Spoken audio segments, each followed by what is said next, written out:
Donc, nous voilà sur cette petite vidéo pour faire un rappel des fonctionnalités Excel que vous devez savoir maîtriser pour l'examen. Donc, nous sommes ici sur le tuto pour les étudiants qui vont présenter ce travail sur un PC. Donc, je me mets en partage d'écran et je vous fais un rappel tout de suite pour que vous sachiez tous parfaitement les refaire le jour J. Donc, le partage d'écran, c'est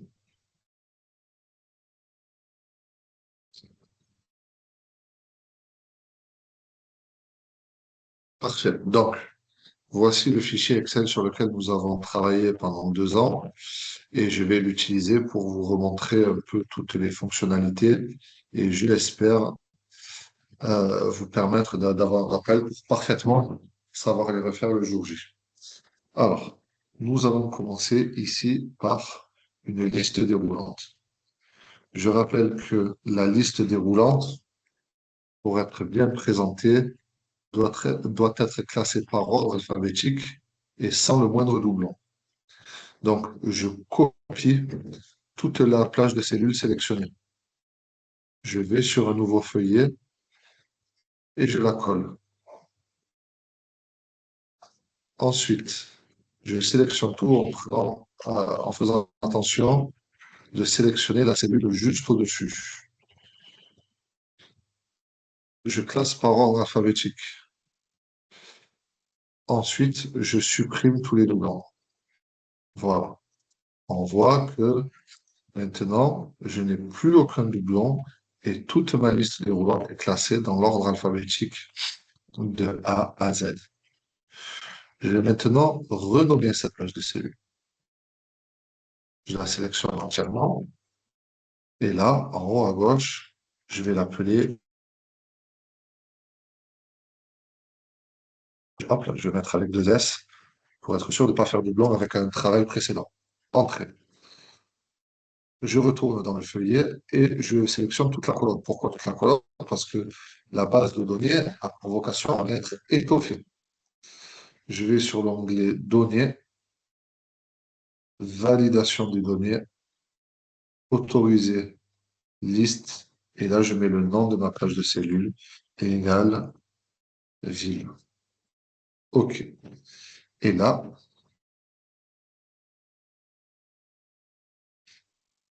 voilà, toute ma plage de cellules, ma liste de mots pardon, est faite. Et demain, si je rentre de nouveaux contacts dans ma base, tout est là. Ensuite, là, en colonne G, je veux créer une recherche ville pour que chaque ville soit automatiquement associée au pays correspondant.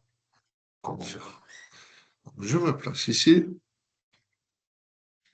égale recherche ville. Hop, je sélectionne ma cellule de référence, point virgule, le tableau matrice dans lequel chaque ville est associée au pays correspondant. J'intègre, je sélectionne intégralement. 1,2, puisque les pays se trouvent dans la deuxième colonne. Point virgule, faux. Et là, on voit que Galway est bien en Irlande. Je vais incrémenter toute ma colonne. Et pour ce faire, je dois donc figer mon tableau matrice qui est ici, FN F4. Voilà, j'ai sélectionné le tableau matrice, j'ai appuyé sur la touche FN de mon ordinateur et la touche F4, et vous voyez que des petits dollars à la gauche de chaque caractère, à la gauche des lettres et à la gauche des chiffres apparaissent.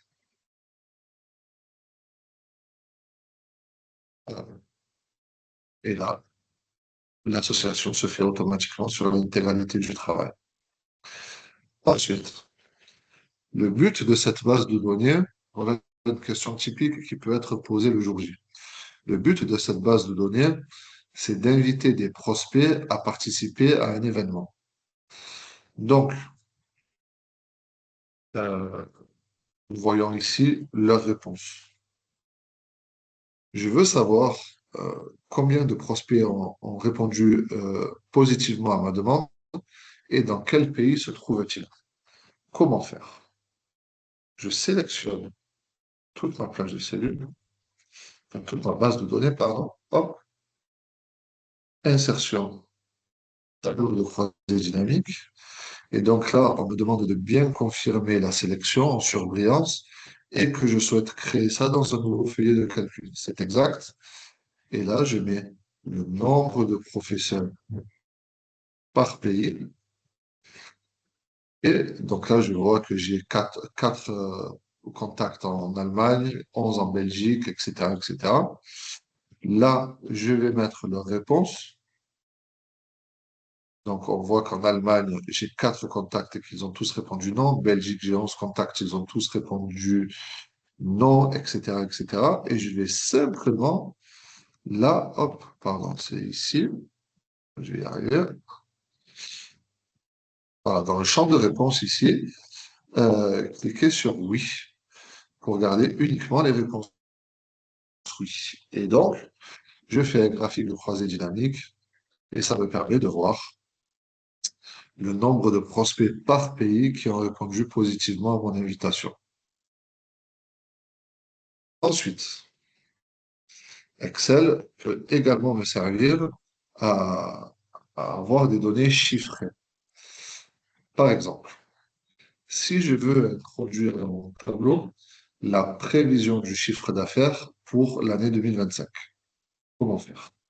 Je tape 2025, c'est l'année que je recherche, et je vais me placer ici en colonne, pardon, cellule Y13, là où je souhaite insérer ma cellule en fait. Donc, je vais mettre égale prévision,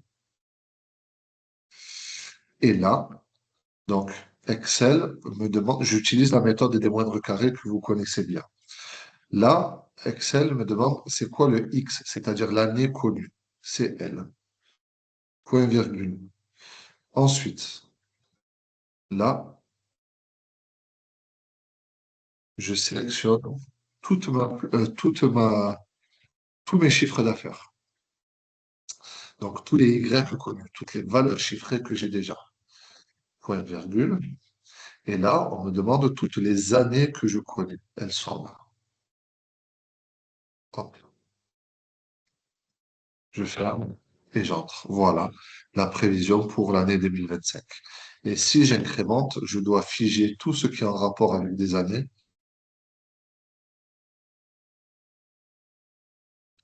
FNF4, là, FNF4. Donc, il s'agit de l'année que je recherche et des années que je connais déjà. Entrée. Et là,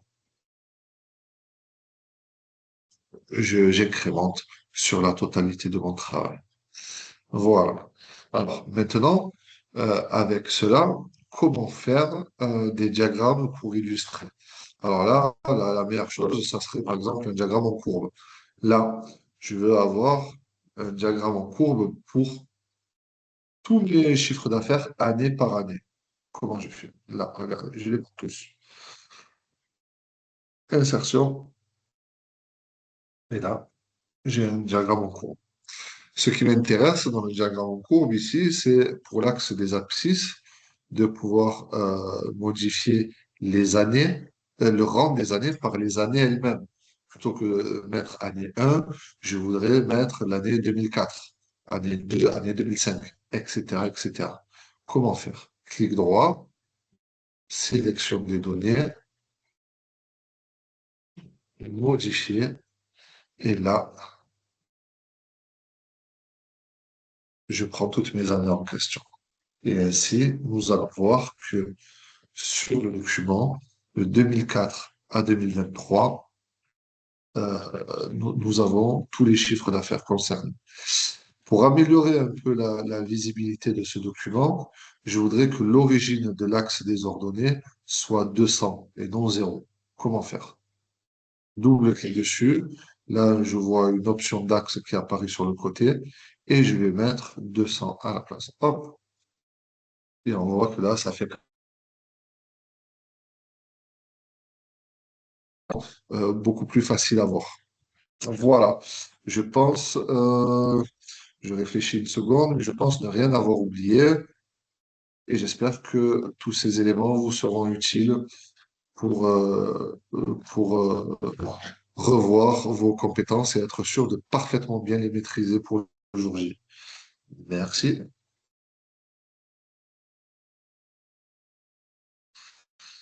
Donc là, ici, c'est grave.